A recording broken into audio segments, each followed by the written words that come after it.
Welcome sa Dries TV. Kung interesado ka sa ganitong news, huwag kalimutang isubscribe ang ating YouTube channel. Maraming salamat! So, ayan, welcome back again sa ating YouTube channel mga kakimpaw, and sa update natin ito. Ang pag-uusapan natin ay tungkol sa mga importanteng kaganapan kina Kim and syempre kay Paula Vilino. Pero bago po ang lahat, maraming salamat sa inyong patuloy na pagsuporta at pagsubaybay sa mga daily update natin. Kaya naman bilang pasasalamat, narito po ang mga napili kong komento patungkol yan sa naging previous update. Unang komento mula po ito kay Ginang Edita Deposita. Sabi niya dito, Miss Durs, yung mga nag-comment hindi mo alam kung bashers or fans kasi madali silang naniniwala. Kaya minsan ayokong magbasa ng comments. Kapag mababasa ko, fans pa yung may doubt.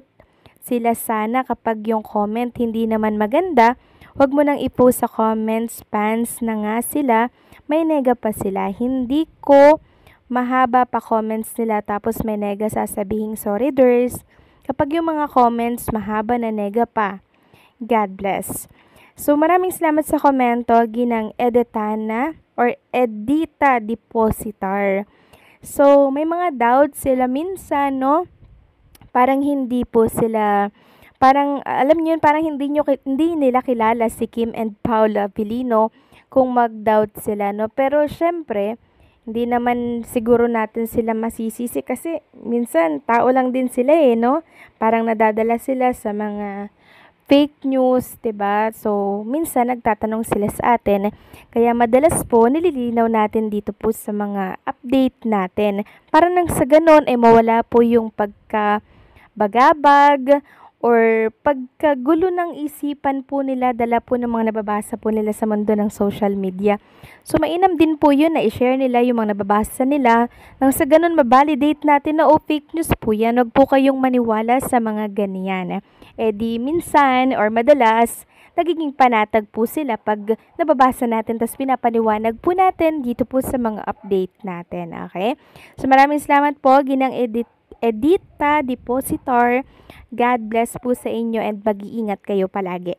Next comment naman mula po kay Ginang Ninita. Sabi niya dito, para hindi kumita ang mga bashers kung ang comment sa Kimpaw, scroll nyo na mga Kimpaw Lanja. Wag nating aksayahin ang mga time natin sa kanila. Time is gold, so mag-spend tayo ng time sa mga positive life ng Kimpaw para palagi tayong inspire at happy ang mga utak natin. Kimpaw is real, so subaybayan natin ang journey ng Kimpaw. Support tayo sa kanila to the highest level. Protect them. Yes, Ginang Ninita, protect Kim and Paula Vilino at all costs, no?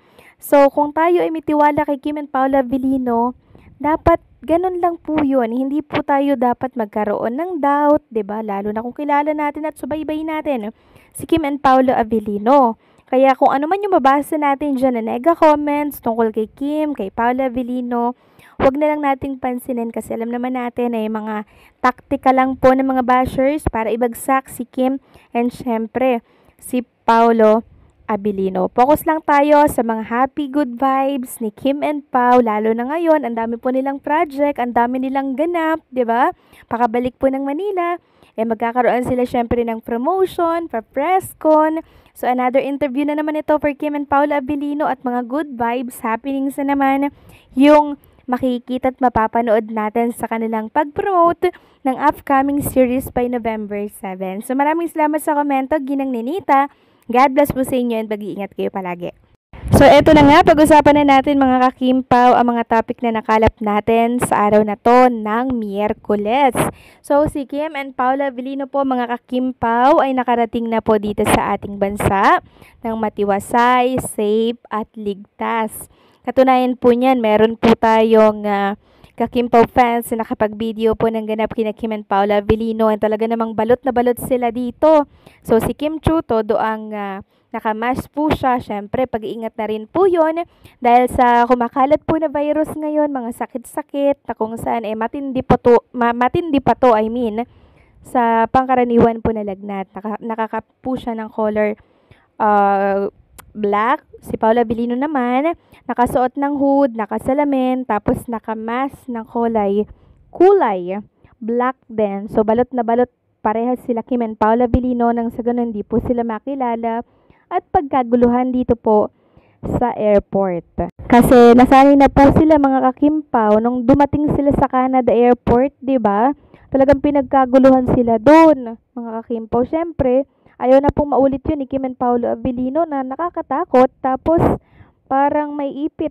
Naipit talaga si Chinita Princess. Kaya eto na ngayon, balot na balot sila mga Kimpaw. Tapos may nabasa ako na comment, isang netizen.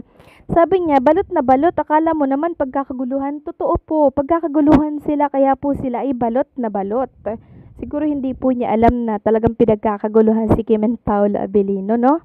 And syempre, for the rescue, ang ating mga Kimpaw fans na nakabasa po ng comment na nega na yon. Sabi nga po ni Ma'am Pearly, yan ang tunay na sikat. Balot na balot, pinagkakaguluhan ni ikaw. Hubal. Grabe naman yun. So, pag-iingat lamang po yan, kaya po balot na balot si Kim and Paula Abilino. Hindi lamang po pag-iingat sa mga dudumog sa kanila, kundi pag-iingat na rin po sa kumakalat na sakit. So, wag tayong maging nega kasi alam naman natin na pinagkakaguluhan talaga sila Kim and Paula Abilino.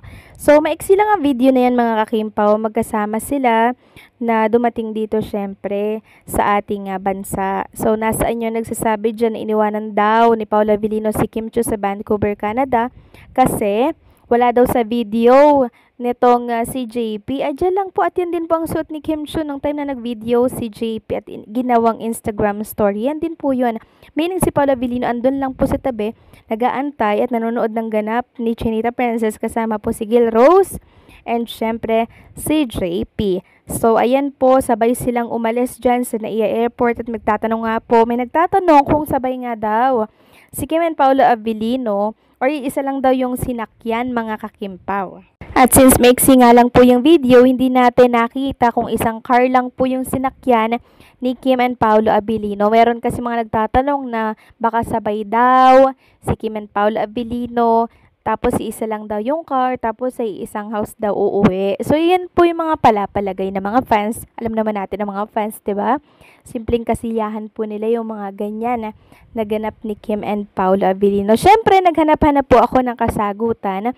At hanggang ito nga po, nabasa ko po yung comment ni Ma'am Chantal dito na magkaiba daw po ng car, mga kakimpaw. Pero syempre, convoy po yan sila together. Katulad po nung dumating si Kim and Paula Abilino, nung before silang pumunta po ng Canada, 'di ba mag-convoy sila? Sabay silang dumating mga kakimpaw. Although iba yung car, pero convoy naman sila, no? Magkasabay pa rin po sila mga kakimpaw. So maraming ganap po ni Kim and Paula Abilino kaya sila ay umuwi din po agad from Vancouver, Canada. So anong sa inyo dito mga kakimpaw? Please comment down below.